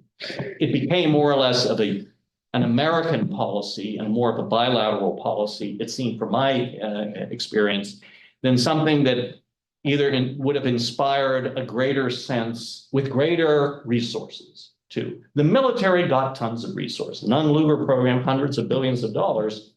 The Freedom Support Act that Ambassador Simons mentioned, after 20 years, they were touting $15 billion that was spent, in the republics of the former Soviet Union, which again is nothing compared to even with you're looking at what's being spent in Ukraine today. Okay, let me, and we're running way behind, unfortunately, so I'm going to extend the seminar beyond the 6 p.m. end day, the end time. And so first, let me turn to Andrew, and then we will have questions and, maybe 6:15, 6:30 at the very latest, we will go. So please, Andrew. Okay, well, let me try to shorten things then. Okay, I should say I spent almost my entire 30-year plus career dealing with the Soviets and the Russians, including 1980 to 2002, 23 years nonstop. And that included in Washington, Moscow, Germany, the 2+4 negotiations, St. Petersburg, and at NATO for NATO enlargement and NATO Russia affairs. So during the period that we're talking about, all I did was deal with the Soviets directly. I want to sort of highlight two different aspects or two different parts of this period. The first is the first months of Gorbachev's rule. I was there at that time. I traveled around the old USSR. Gorbachev and his reforms, perestroika and glasnost, were wildly popular in Eastern Europe because that's what they were craving. Was wildly popular in Western Europe because we'd had a Soviet leader we could deal with. Great for the United States. In fact, we all gave him the Nobel Peace Prize. The only thing people forgot is that almost everybody in the USSR hated him. The reason they hated him was because when he cut a deal to allow Chernenko first to become head of the USSR, and then Gorbachev took over after that. But more importantly, in terms of reforms, the reforms that he enacted reminded them all of the harebrained schemes of Nikita Khrushchev. And they did not want a Khrushchev. They wanted a Andropov, a Stalin. They wanted somebody decisive, but they wanted somebody to carry things out. And Gorbachev became a figure of ridicule. Soviet humor is one of the ways people dealt with dealing with their leadership. And I'm just going to diverge and tell you one of the jokes about Gorbachev. And one of the jokes, because these jokes revolved around his anti-alcohol campaign, which was a complete disaster. It alienated almost the entire Russian population, both the people and the elite. And the joke goes like this. It's in the morning, Gorbachev is taking his morning walk. He goes to a store. It's like 10 in the morning and people are buying vodka. They're not supposed to be doing that. He's outlawed that. He sees a guy sitting there and says, you can still buy vodka now? Yeah, all it takes is rubles. Gorbachev gives him 5 rubles. The guy goes in, he comes back out. 5 minutes later, gives Gorbachev a bomb. Gorbachev is furious. Gorbachev goes back to the Kremlin, gets on the phone to the ministry. I want this to stop. I banned it. Sales are forbidden. Okay, Gorbachev goes the next day. People are still buying vodka. Same guy is sitting there. You can still buy vodka. You know, takes his rubles. Gorbachev gives him 5 rubles. The guy comes out 5 minutes later, gives Gorbachev the vodka. Gorbachev goes back to the Kremlin. He is really, really pissed. Calls the KGB. This is going to stop. Okay, next day he goes in and it looks like almost nobody is going into the store and nobody seems to be coming out. Same guy is sitting there. Gorbachev gives him 5 rubles. Guy goes in. Gorbachev waits 5 minutes, 10 minutes, 20 minutes, half an hour, 45 minutes. Mission accomplished. Gorbachev walks back to the Kremlin. Just as he gets to the Kremlin gates, the guy comes running up after him and says, here's your vodka. Gorbachev goes, what happened to you? So the people in the store today, they weren't very polite. It took me 45 minutes before they believed who I wanted the vodka for. So, all those kind of jokes were going around, but also in terms of real life. When you travel to Central Asia, you had tea houses. Well, in the tea houses, one pot actually you had cognac, but the other teapot was vodka. Okay, we need more tea. And poured us. When you went to receptions, when I got to Berlin, dealing with the Soviets, word was only wine at receptions. But for special people and for reasons I don't really want to go into, they considered me one of them. We'd go into the back room and drink vodka. And I tried to explain this to my minister as to why I could go into the back room, but no, they would not drink vodka in public. They would not drink vodka with him. But since I was one of them, they would drink vodka with me. So what this meant is that we, in all our reporting and all our ecstasy over what Gorbachev was doing, we underestimated the resistance to Gorbachev, the resistance to his reforms. And this, of course, ultimately manifested itself in 1991 with the attempted coup. Now, along the way, there were other things that really annoyed the Soviet elite. I participated in the negotiations to unify Germany.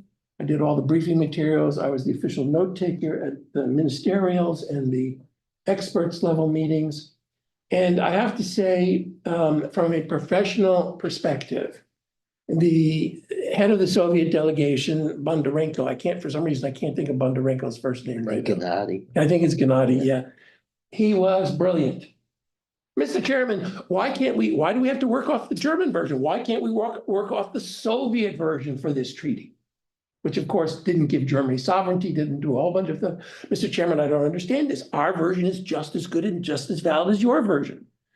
Then he would do things like, he would take out his earpiece. Oh, Mr. Chairman, I didn't hear that. Could you please repeat that? He would pretend to go to sleep.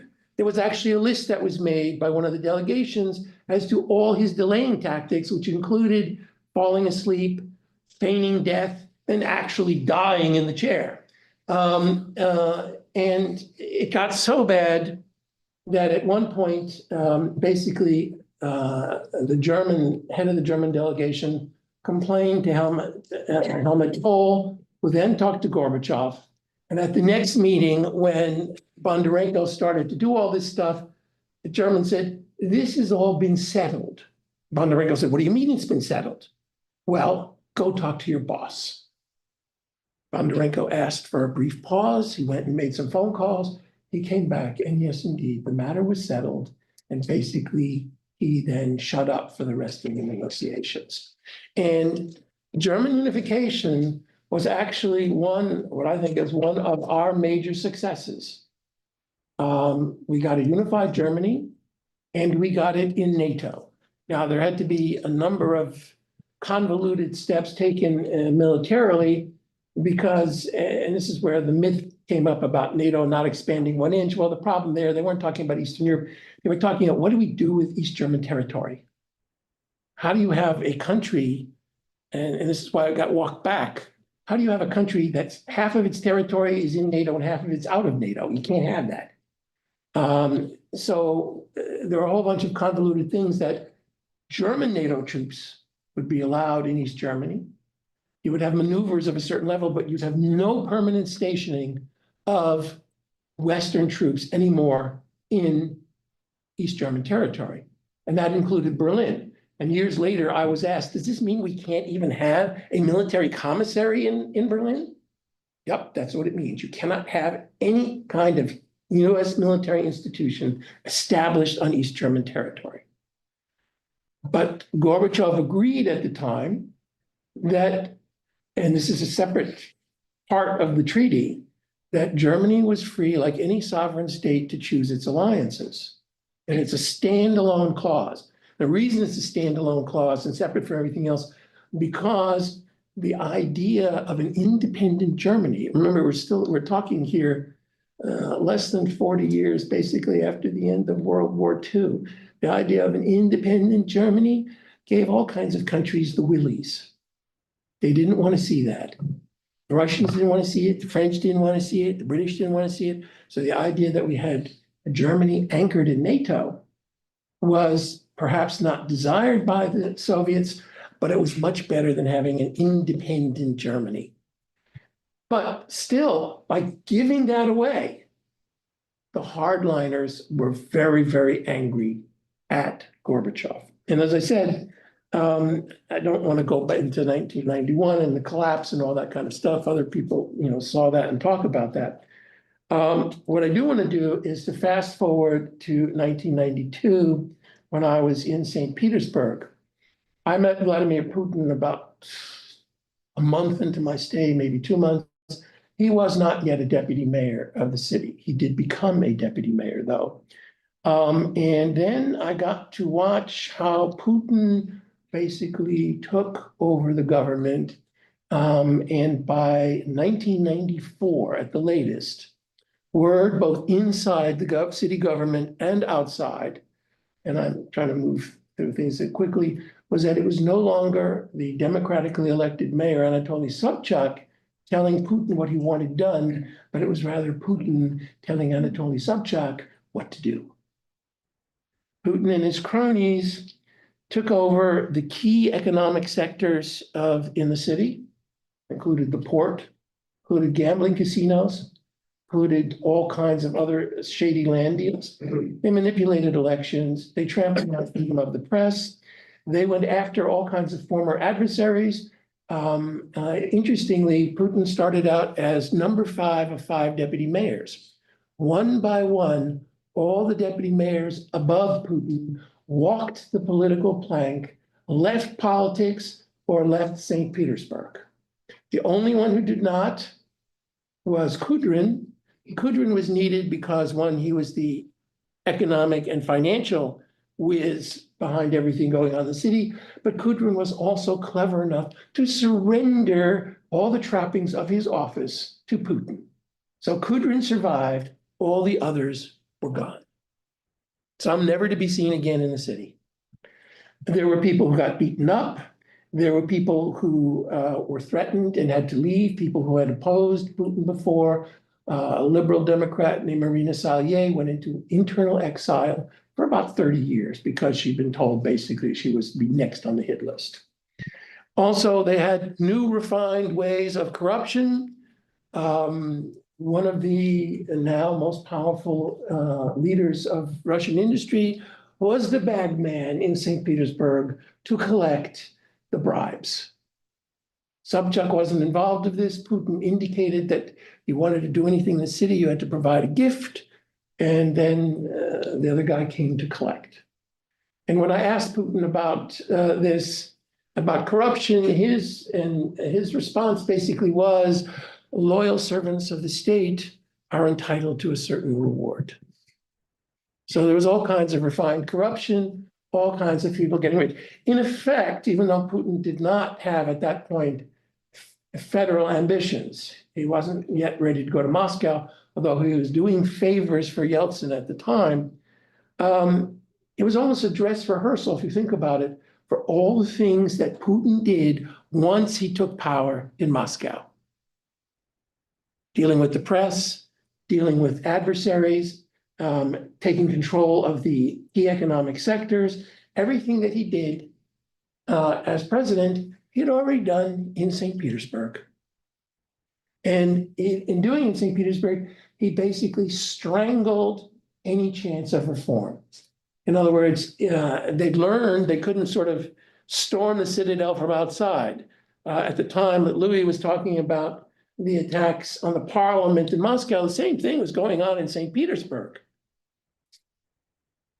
But the drama was in Moscow, everybody was watching the outcome, and the hardliners realized this was not the way to do things.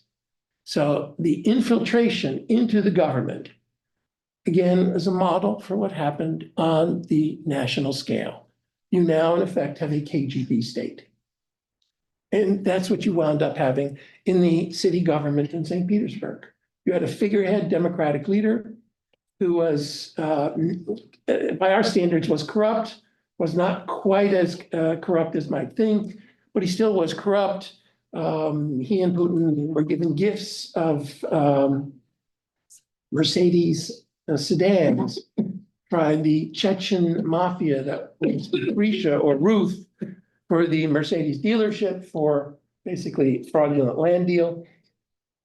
Everybody saw them driving the cars, and we could verify the cars because there only were 3 garages in St. Petersburg. And one of the garages was where a foreign consulate was housed. So we could actually go down and look at the cars and see how many miles they'd been driven and stuff like that. But it was realized that on the salary they had, nobody could afford this. Well, Putin realized that this was going on. He gave his car back. Sobchak's wife really liked the car, so Sobchak couldn't give the car back. But that gave, again, Putin a lever. And they tried all kinds of things, it's a long-term loan. Oh, really? That's interesting. Well, at the consulate, we're a big client. We use cars all the time. Can you tell me, the terms? Well, let me call the admin people. No, we don't have any long-term deal, no loan dealership, but there's no deal with the Mercedes dealership. Okay, so it was just as it was a new way of doing business.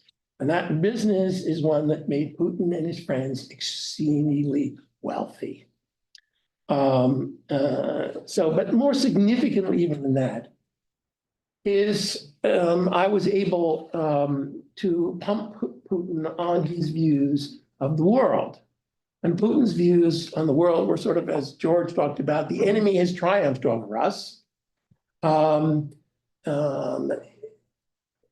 Russia deserves to be a great power. And he wasn't talking about like France or Britain. He was talking Russia should be a superpower like the United States, like the USSR was.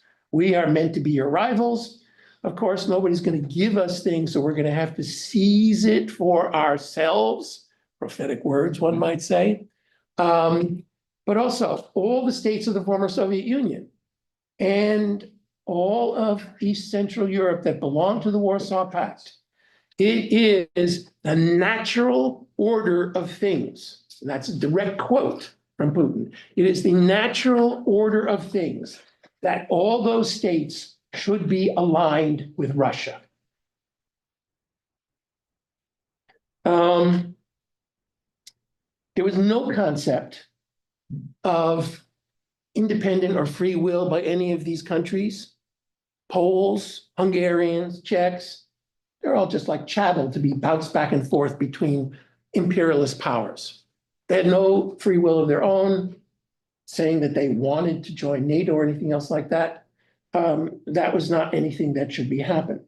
And I want to emphasize that Putin was not alone in this view.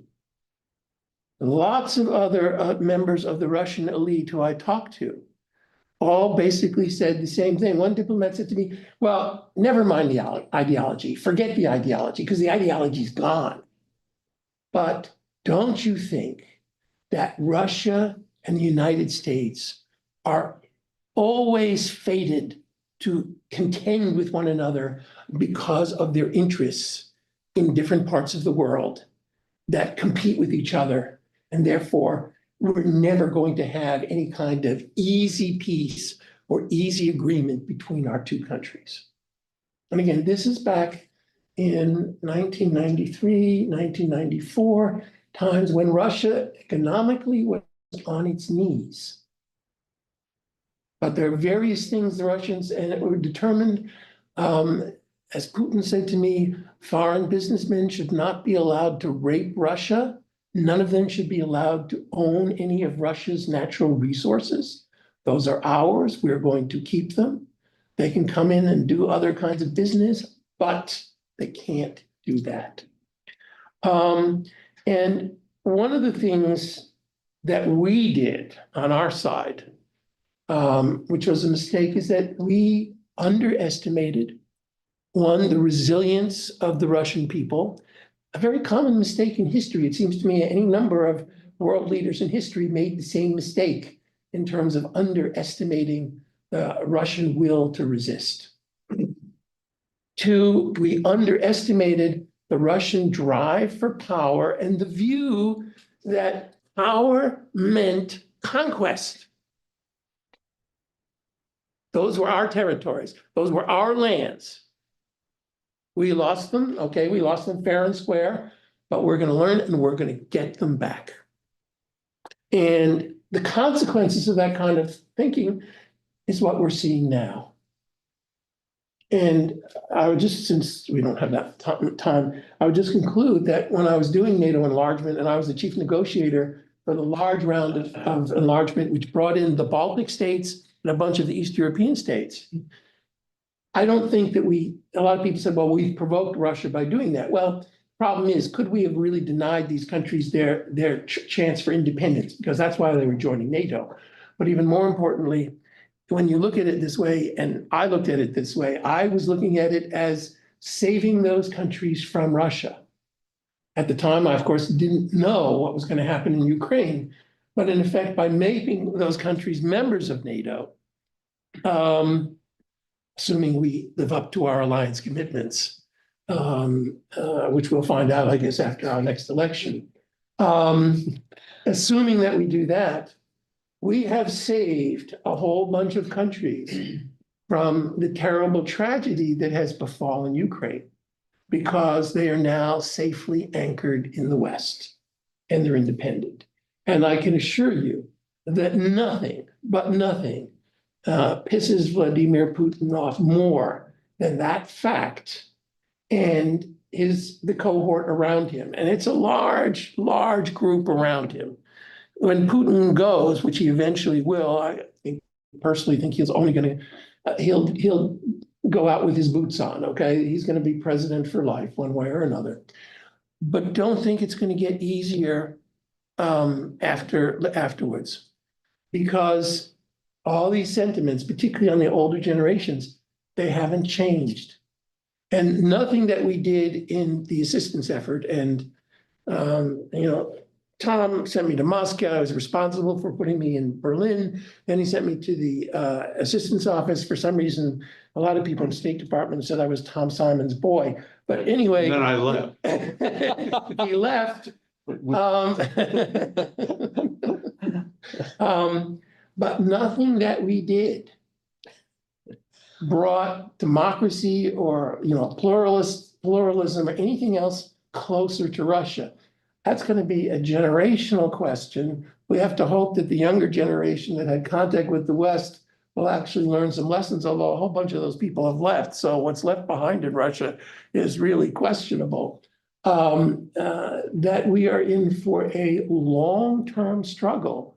And frankly, we made a lot of mistakes. I think the assistance effort made all kinds of mistakes in it. I think what George is talking about and Louis are talking about, mistakes that we made in various areas, not paying attention. I agree with all those things. But I also think that given the views that Putin and his coterie have. And those views were very Soviet. They were Soviet patriots. So Putin was a Soviet patriot. That those views mean that there was an inevitability of conflict between Russia and the West, because the only way we could have peace with Russia is if we give them Poland back, give them Hungary back, give them the Baltics back. You do that, you surrender that to Putin, and then you can have peace with him. Otherwise, no, you won't. And on that cheerful note, I'm going to conclude. Okay, thanks a lot, Andrew.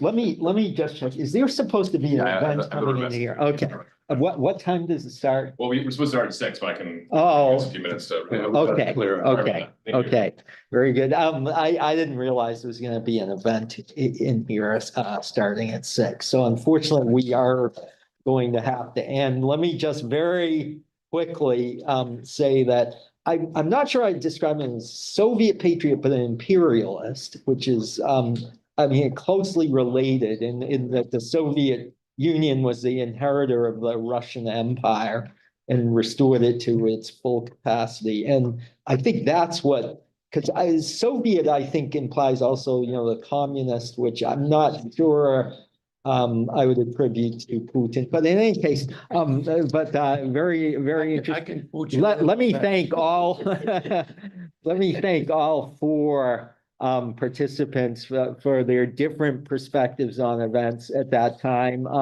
I wish we had time to ask questions and to have comments from the audience. We don't, unfortunately. So let me again just thank all. This will probably be the last time we do this type of event, but I'm glad we were able to do it today. Because we're gonna die.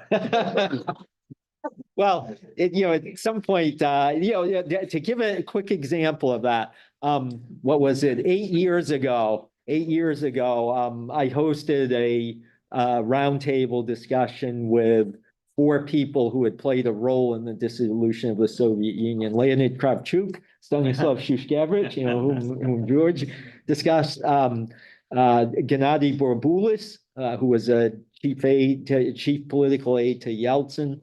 And then Andrei Kozyrev. Of them, only one is still alive, Andrei Kozyrev. So One of us will still be alive after this? no, 20 years from now. But anyway, let me thank all 4, and thank you for coming too.